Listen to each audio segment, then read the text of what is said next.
Mobile, Alabama, December 25th, 1844.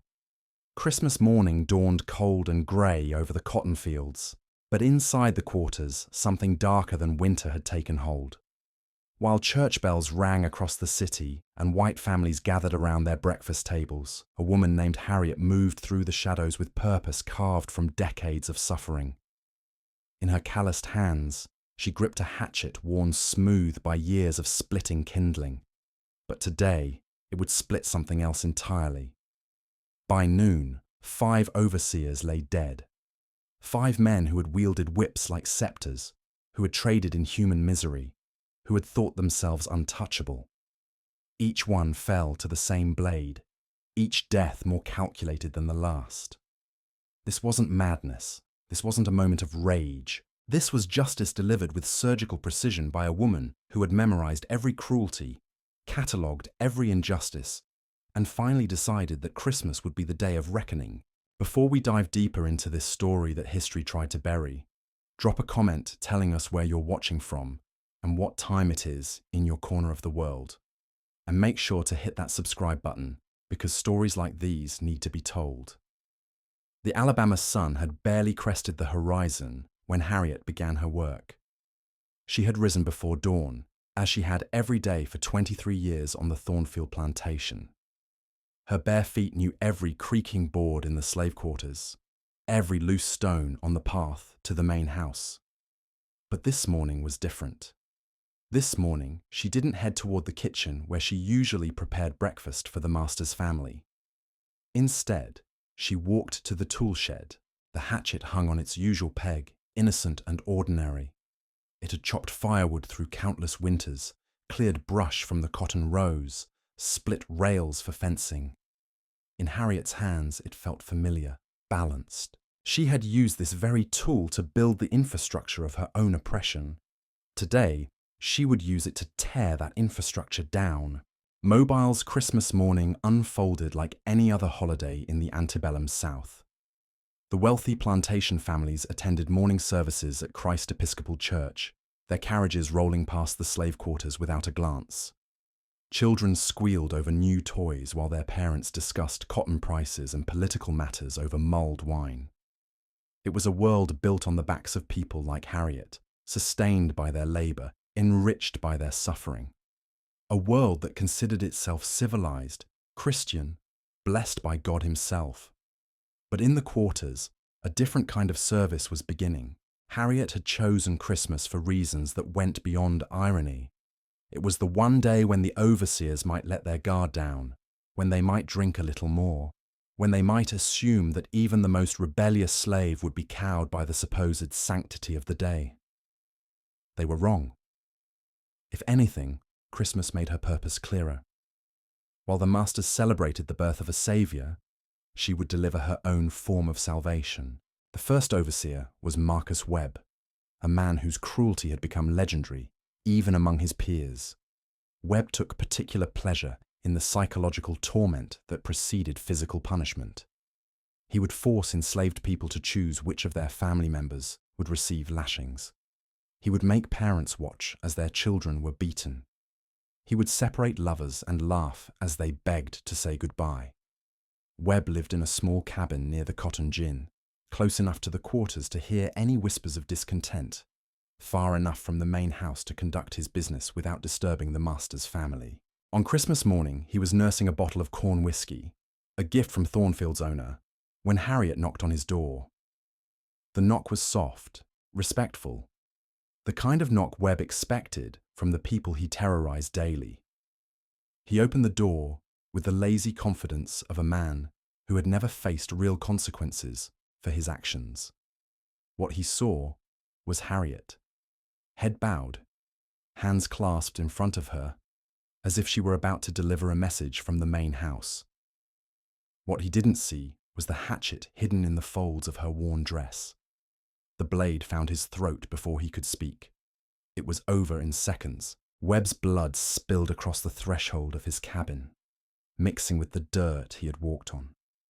The same dirt where so many of his victims had fallen. Harriet stood over his body for a moment, not in triumph, but in acknowledgement. One debt paid. She cleaned the blade on his shirt and moved on. The second overseer, James Kendrick, was a different kind of monster. Where Webb was theatrical in his cruelty, Kendrick was methodical. He kept detailed records of every perceived infraction, every punishment delivered, every slave under his control. His cabin was filled with ledgers documenting human suffering with the precision of a bookkeeper. He saw enslaved people as numbers in his accounts, problems to be solved through violence. Kendrick was reviewing his Christmas week schedule when Harriet arrived. He had planned a series of punishments for slaves who had supposedly worked too slowly during the pre-holiday cotton processing. The irony wasn't lost on Harriet that he was planning to inflict misery on the day celebrating peace on earth. This time, she didn't bother with subterfuge. She walked through his unlocked door and found him hunched over his desk, pen in hand, calculating pain. The hatchet came down on the back of his skull with the same methodical precision he had brought to his record-keeping. His blood splattered across the ledgers, finally giving those cold numbers the human cost they had always represented. 2 down. 3 to go. The third overseer, Samuel Hart, presented a different challenge. Hart was younger, stronger, more suspicious than his colleagues. He had survived 3 years on the Thornfield plantation by trusting no one and expecting trouble from every corner. His cabin was fortified with extra locks, and he slept with a loaded pistol under his pillow. But Hart had one weakness that Harriet had observed over the years: his obsession with a young enslaved woman named Ruth. He had been pursuing her for months, using his position to corner her in the fields, threatening her family when she resisted his advances.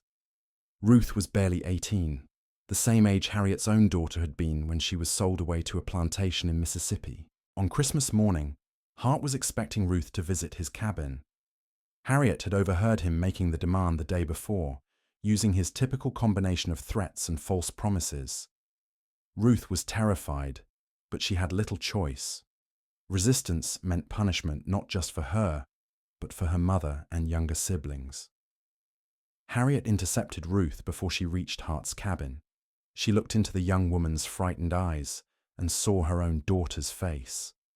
She saw every young woman who had been forced to make impossible choices, who had been treated as property to be used and discarded. "Stay with your family today," Harriet told her quietly. "Let me deliver his Christmas gift." Ruth understood immediately. She had heard whispers about the deaths of Webb and Kendrick.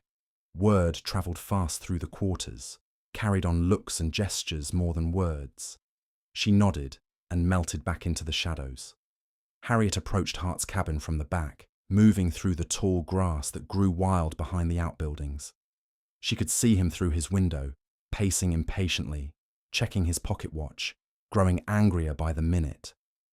When she knocked on his door, she adopted Ruth's voice, calling softly through the wood. Hart opened the door eagerly, his face already twisted with anticipation and entitlement. The hatchet caught him in the chest before he could process what he was seeing. His hand went to his pistol, but Harriet was faster. The second blow ended his reach for the weapon. The third ended everything else.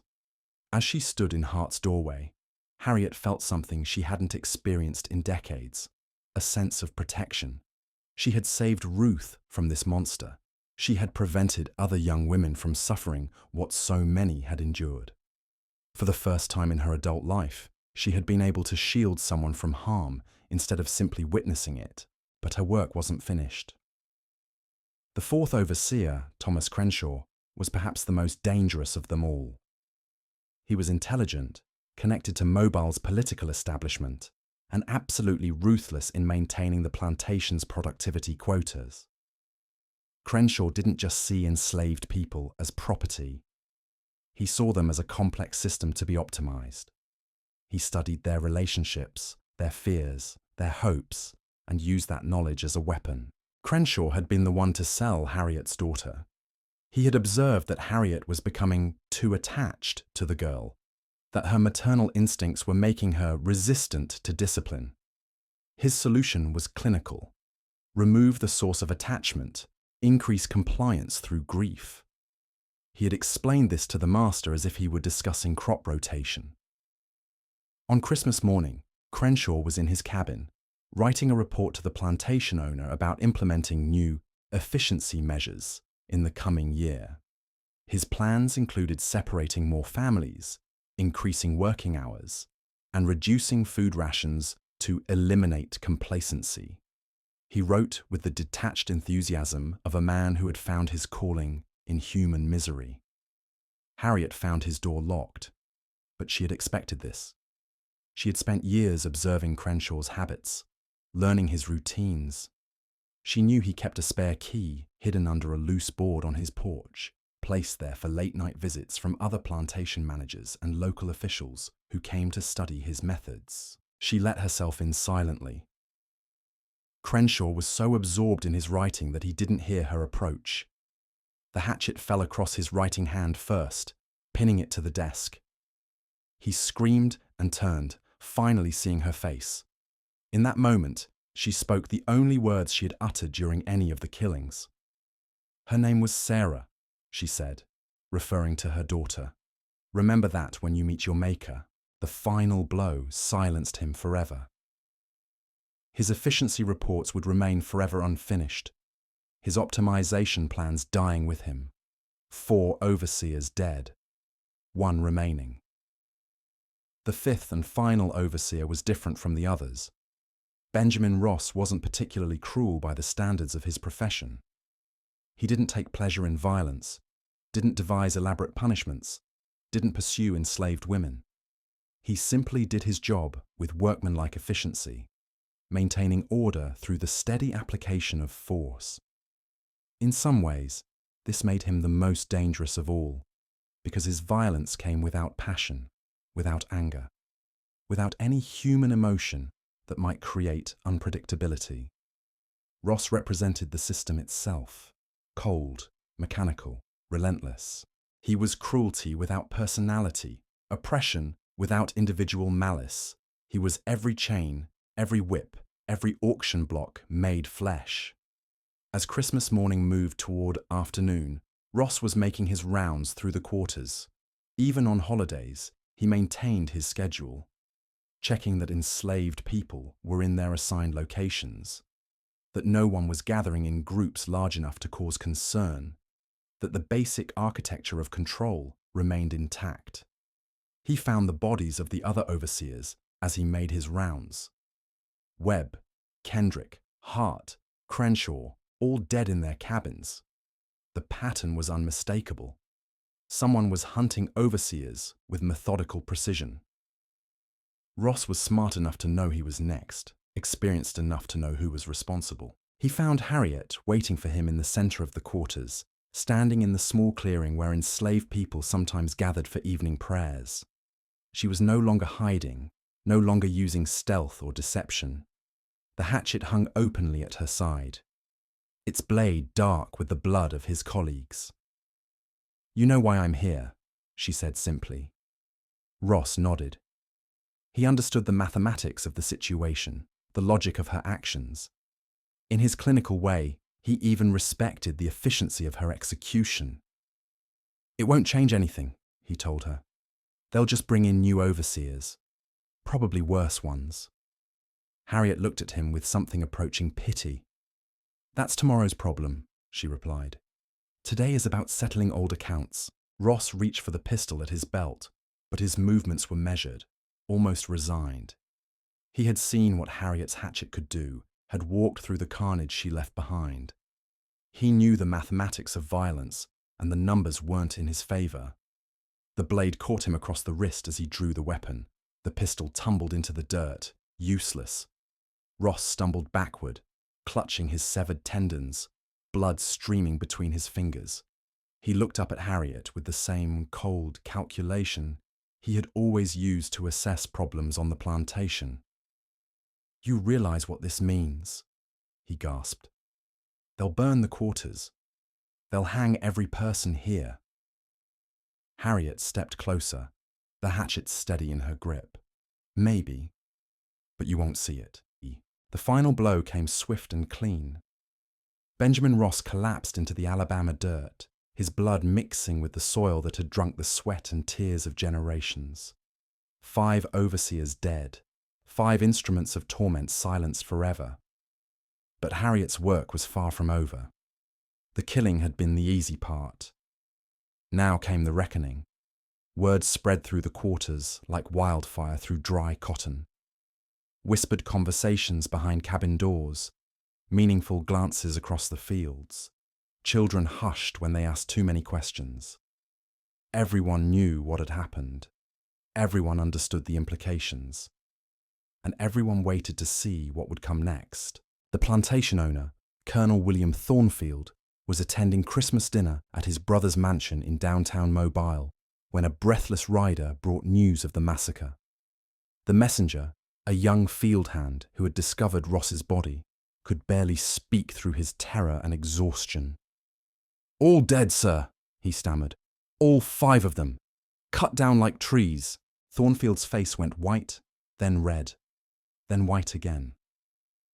He excused himself from the dinner table, claiming a sudden illness, and rode hard back to his plantation with a contingent of his brother's men. The Christmas feast turned to ash in his mouth as he contemplated what this meant for his investment, his reputation, his very survival in Alabama's plantation society. Back at the plantation, Harriet had returned to her cabin. She cleaned the hatchet methodically, the same way she had cleaned it after splitting kindling for 23 years. She folded her blood-stained dress and placed it in the bottom of her wooden chest, beneath the few possessions she had managed to keep over the decades. A lock of her daughter Sarah's hair, a small wooden carving her husband had made before he died of fever, a piece of fabric from her mother's head wrap. She sat on her narrow bed and waited. Around her, the quarters buzzed with nervous energy. Some families were packing what little they owned, preparing to run before the inevitable retaliation came. Others were praying, seeking divine intervention for the storm that was surely coming. A few were sharpening whatever tools they could find, ready to fight if fighting became their only option. But Harriet sat still, hands folded in her lap, eyes fixed on some distant point beyond the cabin walls. She had done what she came to do. The rest was in God's hands now. When Colonel Thornfield arrived at the plantation near sunset, he brought 20 armed men with him. Local militia, neighboring plantation owners, professional slave catchers drawn by the promise of reward money. They rode through the quarters like an occupying army, horses' hooves kicking up dust that settled like a shroud over the small cabins. Thornfield dismounted in front of Harriet's cabin. He didn't need to investigate further, didn't need to question witnesses or examine evidence. Everyone knew who was responsible. The only question was what to do about it. He found Harriet exactly where she had been sitting for hours, calm as a morning mist over a still pond. She looked up at him with eyes that held no fear, no regret, no plea for mercy. Just a quiet acknowledgement of what was about to unfold. "Do you know what you've done?" Thornfield demanded, his voice shaking with rage and something else. Fear, perhaps. The recognition that his world had been shaken to its foundation by this quiet woman with calloused hands. "I know exactly what I've done," Harriet replied. Her voice was steady, almost conversational. "I've given 5 men what they earned." Thornfield struck her across the face with the back of his hand. The blow split her lip, sent blood trickling down her chin. She didn't flinch, didn't cry out, didn't even blink. She simply looked at him with the same quiet intensity she had shown all day. "You've destroyed everything," he snarled. "Do you understand that? Everything I've built here, everything these people depend on. You've ruined it all for what? Revenge? Some twisted idea of justice?" Harriet wiped the blood from her lip with the back of her hand. "I understand plenty, Master. I understand that those 5 men won't hurt nobody else ever again.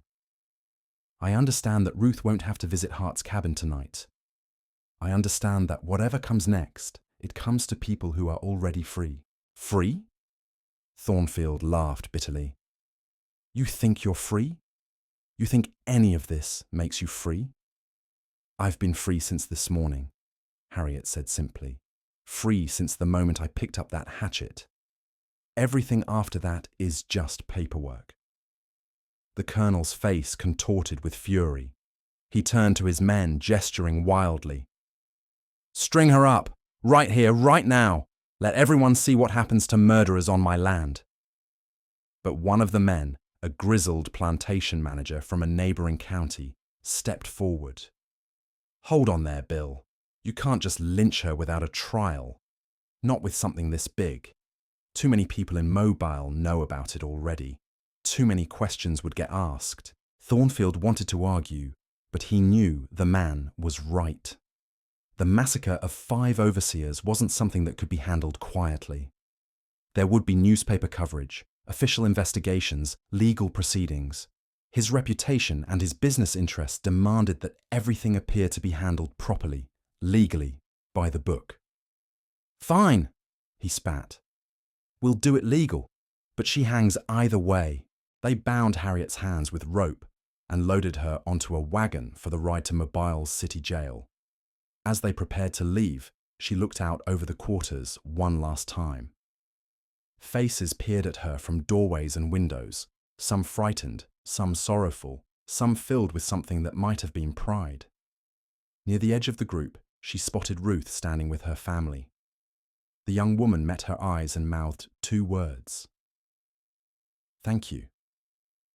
Harriet nodded once, a small gesture that somehow made everything worthwhile. The wagon rolled through the Alabama countryside as Christmas night fell around them.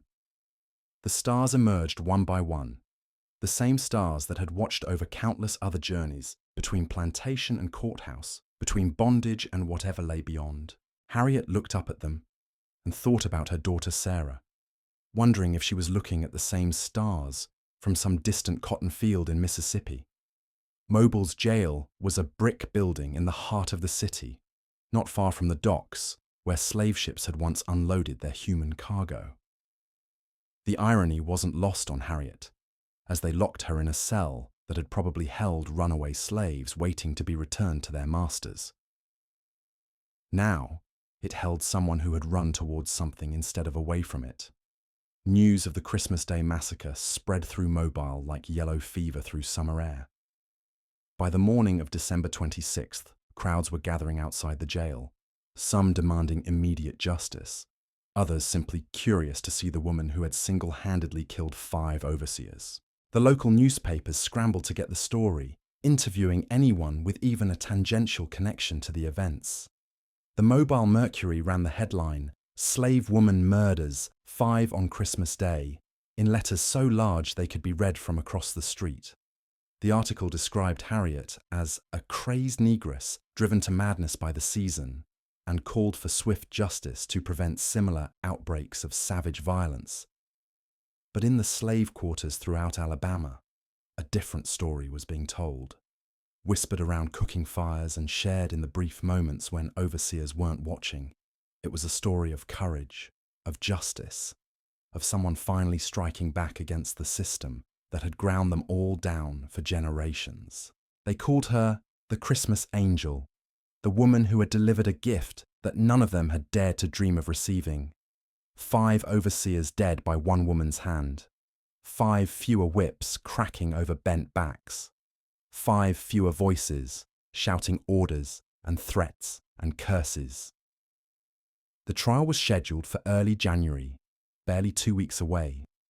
In the meantime, Harriet sat in her cell and waited. She had no lawyer, no one to speak for her, no hope of acquittal. The legal proceedings would be a formality, a public theatre designed to demonstrate that justice was being served and order maintained.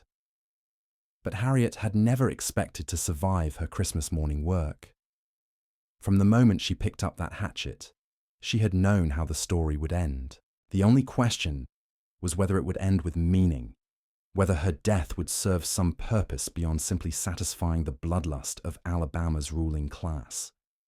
As she sat in the darkness of her cell, listening to the sounds of Mobile settling into night around her, Harriet began to understand that her real work was just beginning.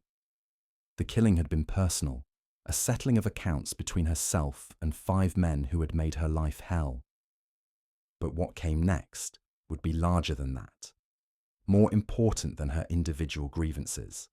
She would become a symbol, whether she wanted to or not, a reminder that even the most oppressed people had limits, that even the most carefully constructed systems of control could be shattered by someone willing to pay the ultimate price. Her story would spread far beyond Alabama, carried by the same networks that had brought news of Nat Turner's rebellion, of Denmark Vesey's conspiracy, of countless other acts of resistance large and small. The authorities could hang her body, but they couldn't hang the idea she represented. They couldn't execute the hope she had given to people who had forgotten what hope felt like. They couldn't kill the question she had posed to every enslaved person who heard her story. What would you do if you had nothing left to lose? As the first week of her imprisonment passed, Harriet began to receive visitors. Not lawyers or family members, but other enslaved people who had somehow convinced their masters to let them come to town on errands. They would linger outside the jail, hoping for a glimpse of the woman who had done what they had all dreamed of doing. Some brought small gifts, scraps of food or pieces of cloth, tokens of respect and gratitude that they pressed into the hands of sympathetic guards. Others simply stood in silence, bearing witness to her sacrifice, making sure she knew she wasn't alone or forgotten. The guards themselves were divided on what to make of Harriet. Some saw her as a dangerous criminal who deserved whatever punishment awaited her. But others, men who had grown up poor in Alabama, who had known hunger and hardship themselves, looked at her with something approaching understanding. They had never owned slaves, never wielded the kind of power that the overseers had possessed. In quiet moments, when no one else was listening, a few admitted they might have done the same thing in her position. One guard, a young man named Daniel Murphy, whose Irish immigrant father had been treated little better than a slave when he first arrived in Mobile, began bringing Harriet extra water and an occasional piece of bread. He never spoke to her directly, never acknowledged what he was doing, but his small kindnesses didn't go unnoticed. "Why?" she asked him one evening as he slipped a cup of hot coffee through the bars.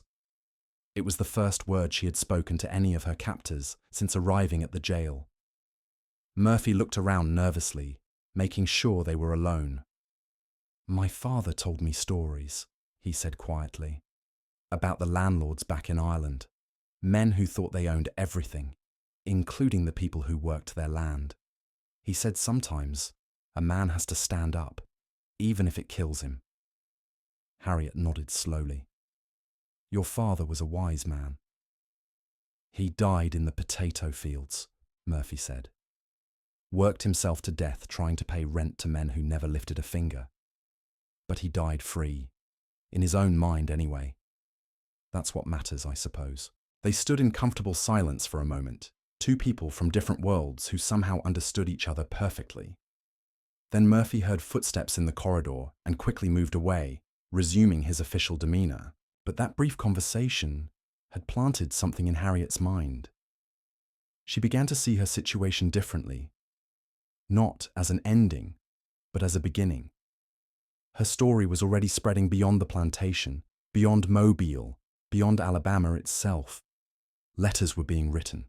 Conversations were being had in parlors and offices and church meetings throughout the South. Some of those conversations were filled with outrage and demands for harsher punishments, stricter controls, more brutal enforcement of the slave codes. But others were different. In the privacy of their own homes, some white Southerners were asking uncomfortable questions about the system they had built their lives around. If a woman like Harriet, quiet and obedient for over 2 decades, could be driven to such violence, what did that say about the nature of slavery itself? The questions were dangerous, subversive, the kind that could tear apart the carefully constructed mythology of the antebellum South. The idea that enslaved people were content, grateful even, for the protection and guidance of their masters. The notion that slavery was a benevolent institution that civilized and Christianized people who would otherwise be lost to savagery. Harriet's hatchet had cut through more than flesh and bone. It had sliced through illusions, shattered comfortable lies, exposed the raw brutality that lay beneath the veneer of Southern gentility. As January approached and the trial date drew near, the atmosphere in Mobile grew increasingly tense. The local authorities were under pressure from plantation owners throughout the region to make an example of Harriet, to demonstrate that such acts of rebellion would be met with swift and terrible retribution. But they were also aware that the eyes of the nation were upon them, that northern newspapers were watching how they handled the case. The defense attorney appointed to represent Harriet was a young man named William Crawford, fresh out of law school and eager to make a name for himself. He had initially seen the case as an opportunity to demonstrate his legal skills in a high-profile trial. But as he spent time reviewing the evidence and interviewing witnesses, something began to change in his understanding of what had happened on Christmas morning. Crawford had grown up on a small farm outside Mobile, raised by parents who owned no slaves and harbored quiet doubts about the institution. He had seen slavery from the outside, as a system that enriched a few while impoverishing many others. But he had never really thought deeply about what it meant for the people who lived under it day after day, year after year. His conversations with Harriet opened his eyes in ways that no law book ever could. She spoke calmly about her life on the plantation, about watching her daughter be sold away, about the daily humiliations and cruelties that had been her constant companions. She didn't ask for sympathy or make excuses for what she had done. She simply told the truth, and the truth was more damning than any accusation. "I don't expect you to get me off," she told Crawford during one of their meetings. "That's not what this is about. But I want people to know why it happened. I want them to understand that those 5 men didn't die because I was crazy or evil. They died because they earned it every single day for years and years." Crawford found himself working harder on the case than he had ever worked on anything in his life. Not because he believed he could save Harriet's life, but because he understood that her story needed to be told properly, completely, without the distortions and lies that usually surrounded such events. He interviewed dozens of people who had known the dead overseers, building a detailed picture of their methods and their characters. What he discovered horrified him. Webb's psychological tortures, Kendrick's methodical cruelty, Hart's sexual predations, Crenshaw's clinical calculation, Ross's mechanical brutality. These were not isolated incidents or momentary lapses of judgment. They were patterns of behavior, systematic approaches to human degradation. The prosecution, led by District Attorney James Morrison, had a much simpler task. 5 men were dead, killed by the defendant's own admission. The law was clear, the penalty prescribed. Morrison saw no need to delve into motivations or circumstances. Justice, in his view, was a matter of applying the appropriate punishment for the appropriate crime. But Crawford had other plans. He knew he couldn't save Harriet, but he could use her trial as a platform to expose the realities of slavery in ways that few people had ever heard before. He could make sure that her sacrifice meant something, that it contributed to the growing national conversation about the future of human bondage in America. The trial began on January 8, 1845, in Mobile's courthouse, a grand building with white columns and marble floors that seemed designed to intimidate anyone who dared challenge the established order. The courtroom was packed beyond capacity, with spectators spilling out into the hallways and onto the courthouse steps. Harriet entered wearing the same simple dress she had worn on Christmas morning, washed clean, but still bearing faint stains that no amount of scrubbing could remove. She walked with her head held high, showing no sign of fear or remorse, looking more like someone attending a church service than facing a trial for her life. The prosecution's case was swift and straightforward. Witness after witness testified to finding the bodies of the 5 overseers, all killed by the same weapon, all clearly the victims of premeditated murder. Morrison painted Harriet as a dangerous criminal whose actions threatened the very foundation of Southern society. "Ladies and gentlemen of the jury," he declared in his closing argument. We are not here to debate the merits of our peculiar institution or to relitigate the wisdom of our ancestors. We are here to determine whether the defendant committed the crimes with which she is charged. The evidence is overwhelming, the defendant's guilt undeniable. The only question before you is whether you will uphold the law and the order upon which our civilization depends. But Crawford's defense was something entirely different. Instead of disputing the facts of the case, he put slavery itself on trial. He called witness after witness to testify about the treatment of enslaved people on the Thornfield plantation, about the specific cruelties perpetrated by each of the dead overseers. He brought Ruth to the stand to describe Hart's sexual advances and threats. He found former slaves who had been sold away from the plantation and brought them back to testify about Webb's psychological tortures. He documented Kendrick's methodical record-keeping of human suffering, Crenshaw's clinical calculations, Ross's mechanical brutality. My client does not deny that she killed these 5 men, Crawford told the jury. But I ask you to consider what drove her to such desperate action. Consider what it means to watch your daughter sold away like livestock. Consider what it means to live every day under the threat of violence, to see young women terrorized by men who face no consequences for their actions. Consider what it means to be treated not as a human being, but as a piece of property, to be used and abused at will. The courtroom erupted in chaos as Crawford spoke. Plantation owners shouted objections. Spectators argued among themselves. The judge pounded his gavel and threatened to clear the room. But Crawford pressed on, his voice rising above the tumult. Harriet Williams did not commit murder on Christmas morning, he declared. She delivered justice that had been denied for decades. She struck back against a system that had stripped her of everything that makes life worth living. And if we are honest with ourselves, truly honest, we must admit that any one of us might have done the same thing in her position. The judge finally restored order, but the damage was done. Crawford had succeeded in turning the trial into something much larger than a simple murder case. He had forced the jury and the spectators to confront uncomfortable truths about the system they had built their lives around. The prosecution's rebuttal was fierce and personal. Morrison attacked Crawford's character, accused him of being influenced by abolitionist propaganda, suggested that his defense was an insult to every law-abiding citizen of Alabama. He reminded the jury that their duty was to the law, not to their emotions or their sympathies. But as the trial progressed, it became clear that something had shifted in the courtroom. The absolute certainty that had characterized the opening days was beginning to crack.